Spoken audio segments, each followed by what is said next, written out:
How has it been as a Canadian, sort of watching the emergence of the Canadian cannabis industry come together? What was that sort of process like, and how has it compared to the journey that you've seen other countries go down at the moment with regards to, their cannabis policy, patient perspectives, medical perspectives? What's that sort of evolution been like for you?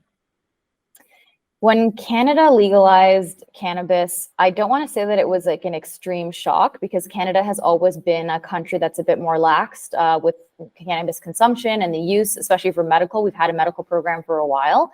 I do remember thinking that it was faster than I had expected, and I wasn't really in the cannabis industry prior to legalization, so I hadn't been following super closely, but I finished my master's in genetic engineering like a few years prior in plant biotechnology. And when cannabis legalized and I realized that there were jobs that I could do and utilize my graduate degree, which for anyone, I think, with a master's or PhD in science, it's always like kind of just a luck if you get to actually use what you learned in school, like, and apply it.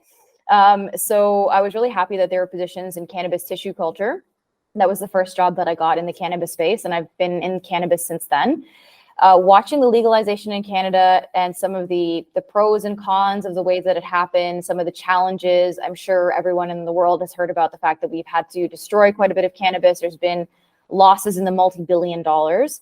That was one of the reasons why when I started my consulting firm 3 years ago, I became very focused on working in emerging markets, because I think that the more markets that come online and do this really well, the better it is for all of us in the cannabis industry. It doesn't do any of us any favors if markets come online and they don't do well and they don't succeed, and there's a lot of issues and a lot of problems. So for me, being in Canada and being in, the largest legally and recreationally and medically legal space, that has been a really unique experience. And then bringing that into the other countries that I've worked in South America, in Europe, now in Asia Pacific, that's been really fun and challenging.